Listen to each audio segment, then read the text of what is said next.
Thank you for joining us. I'm Brad Smith, president of Microsoft, and I'm here today with Jennifer Yokoyama. Jen is Microsoft's vice president and deputy general counsel for our intellectual property practice. Well, a year ago, under Jen's leadership, we launched an open data campaign. It's a campaign that is focused on closing the data divide between those companies and countries that have effective access to the data that they need to innovate and those that do not. When we looked at this a year ago, one conclusion was very stark. It's that this divide risks leaving some people behind without the ability to put data to work to really generate economic wealth and opportunity more broadly. As a result, our campaign was launched with 3 pillars. The first was to create a principled approach for Microsoft's contributions and our commitments to trusted data collaboration. Our 5 principles we've since put to work, have been all about ensuring that data is open and empowering, that it's private and secure, that data is usable by the people who need it. Our second pillar is about creating a broad range of new partnerships, and that's been so important, as you'll hear, to our work. We committed to launching 20 partnerships to really enhance data collaboration by the year 2022. And finally, we focused on creating new tools, developing new capabilities to make data sharing easier. 1 year on, we've made a lot of progress, but there's a lot more to be done. In fact, according to a recent Gartner survey, organizations that share data externally with their partners generate 3 times more economic opportunity and benefit than the counterparts that do not. I think that frames so squarely how we need to think about the opportunity to open up more data in the future. In fact, as Gartner found, data sharing currently is stalled. It's stalled by stakeholder resistance, by fear, by data management and governance policies and problems, and really the lack of tools and technology, and even real and perceived regulatory restraints. In other words, open data is a huge part of the future, but there are big roadblocks we're going to need to overcome. So today, 1 year on, as we reach our anniversary for our campaign, we wanted to take this opportunity to have a conversation, to talk about what we've learned, what we're working on, and most importantly, what we all can do together. So let's dive in. Jen, as always, it's great to be with you. It's even greater to be in the same room together at the moment. Absolutely. Well, it's a big day for us. I know we're publishing 10 lessons from our data collaboration over the past year, 10 things we've learned. What do you see as the highlights we're sharing? So it's been great. The Open Data Campaign is really about making data as open as possible. And we've seen so many wonderful things in the last year.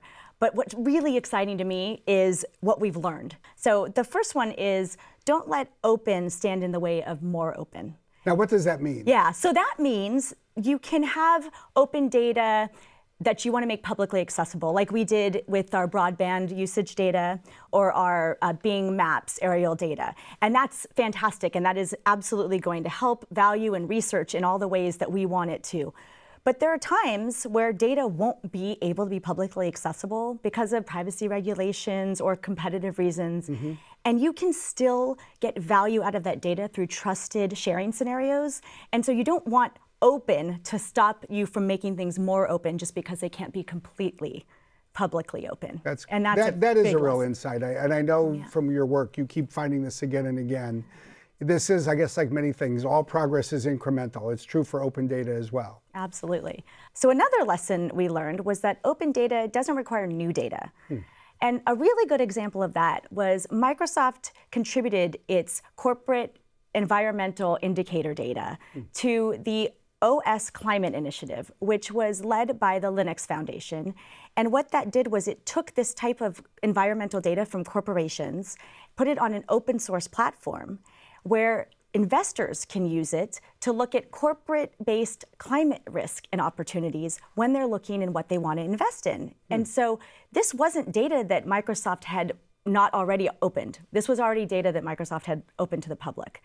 But we were now able to put it on a new platform to spread the economic opportunity and the value that comes from that same data into a new platform. And so that's what I mean when I'm saying open data doesn't actually mean you need new data. There are new ways to use data. I know that in some ways those are sort of the paths to progress, and yet we've also hit a lot of obstacles. Yeah. There's so many challenges in opening up data.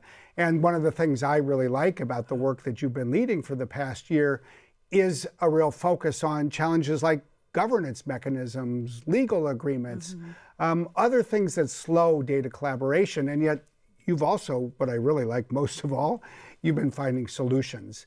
Can you share a little bit about that part of the progress? Yeah, absolutely. So tools and processes have often been the barriers that make people try to say no, like it's too hard, I don't want to share data. And the bottom line is we've got to make it easier. And that's one of the things we've really been focused on.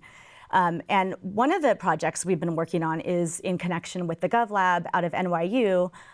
We did this open data policy lab where we took data stewards and people who were in the data innovation space, put them together to talk about the hurdles, tools, and thoughts about how they could overcome them to actually help make people understand how they can make data more shareable, more usable, and more valuable collectively. And through that program, they were able to talk to experts and each other, and it was such a great success that the Open Data Policy Lab is actually going to even be more open next year. So it's going to be a bigger initiative to actually take the learnings and get more out of it to try to make sharing data easier. That's great. Yeah. And we actually talked to Stefan Verholst, who's the co-founder of the GovLab, about the Open Data Policy Lab. And here's what he had to say. We at the GovLab launched the Open Data Policy Lab with the intent to support data stewards in the public and private sector to accelerate the reuse of data to benefit society at large. We need to reimagine data stewardship for a 21st century because in essence, we need to really start professionalizing the way we reuse data. Data reuse of data is becoming essential to bridge the current divide between the data holders on the one hand and those that need access to data to inform public decisions that can improve people's lives. Now that is terrific. It really highlights what we're learning and frankly, what we at Microsoft are learning by working with other people like NYU. Let me just then ask you about one last thing. Something that you and I have been working on, talking about together is actually one of the things that I think we're really passionate about, which is how to take the power of data and turn it into an asset that really goes to work, not just for the New Yorks and Londons, but perhaps even more for the lower income countries of the world. And these are obviously places where in some instances, there may not be the same level of capacity of data analytical training in place. And yet I know we see the potential as being so high. What do you think we can try to accomplish in, say, the next year or two as we really use open data to address this? Yeah, what we've seen is that if you take data and you use it in the right way and you share it and you are able to get the insights out of it, that's where the value comes from. That's where you find the economic opportunity. So you need to be able to marry the technologies and the skills, the data skills, with these countries. And so one of the things we're doing and we're going to focus on next year and the following year is really to work in places where we can make a difference and bring these skills and this economic opportunity through data to these lower income countries by partnering with organizations like the IDB. Thanks, Jen. And as you know, Microsoft really has a long-standing relationship with the Inter-American Development Bank, the IDB. It covers a broad range of areas. We've worked together on digital government, rural connectivity and remote education, as well as issues like responsible use of AI and digital skilling, and most recently, women's entrepreneurship.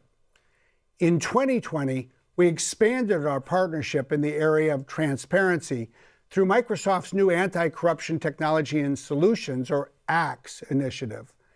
This, in my view, is critical because it helps empower the work of Latin American governments to fight corruption using technology, using data and analytics, and really importantly, leveraging open data. So we're delighted to be joined today by the IDB president, Mauricio Claver-Carrón.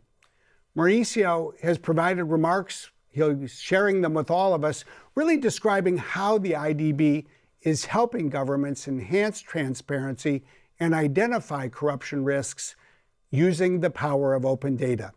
Mauricio? Thanks so much, Brad, and thanks to Microsoft for making the Inter-American Development Bank part of the Open Data campaign. Today, I'd like to speak to you about Mapa Inversiones, a digital platform financed by the IDB's Transparency Fund with support from Microsoft. The goal of Mapa Inversiones is to expand transparency and make risks integrity known to all. Open data is a core principle of the platform. By combining open data with digital technology that aggregates and analyzes enormous complex data sets, Mapa Inversiones unleashes the potential of technology and transparency to prevent and control the misuse of public resources while increasing the participation of civil society. With Mapa Inversiones, governments, citizens, companies, and the media are empowered by data in different ways.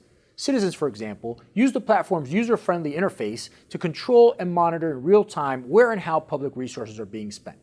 They can interact with the platform through comments, upload photos and videos, request access to information, and file complaints in case of wrongdoing. In partnership with Microsoft Acts, we're now developing an early warning red flags pilot that will provide governments with notifications of potential fraud and corruption in the use of COVID-19 economic stimulus funds. Our goal is to accelerate analysis of the open data about government spending on Mapa Inversiones with the incorporation of relationship mapping, pattern recognition, and data visualization tools from Microsoft so that irregular transactions and practices in emergency critical procurement can be revealed.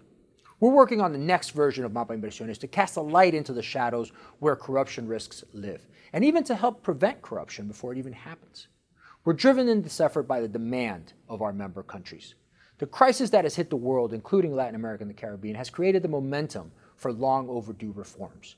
The transparency, integrity, and anti-corruption agenda is a critical area of work, and we're honored to be part of these efforts with your great support at Microsoft. Thank you so much. Well, one of the reasons I'm so excited about what you just heard from Mauricio is that when you step back and think about it, corruption is really a problem that is as old as civilization itself. But using the power of data and combining it with technology, the leadership of the IDB, I think in the decade ahead, we have a real opportunity to take a bite out of corruption around the world. And that's really, to me, something that speaks to where our entire open data campaign is heading in the year ahead. I just want to say thank you for joining us. I hope you'll join this campaign. I think we have the power, all of us, to put data to work, to open it up, and contribute to a better world. Thank you.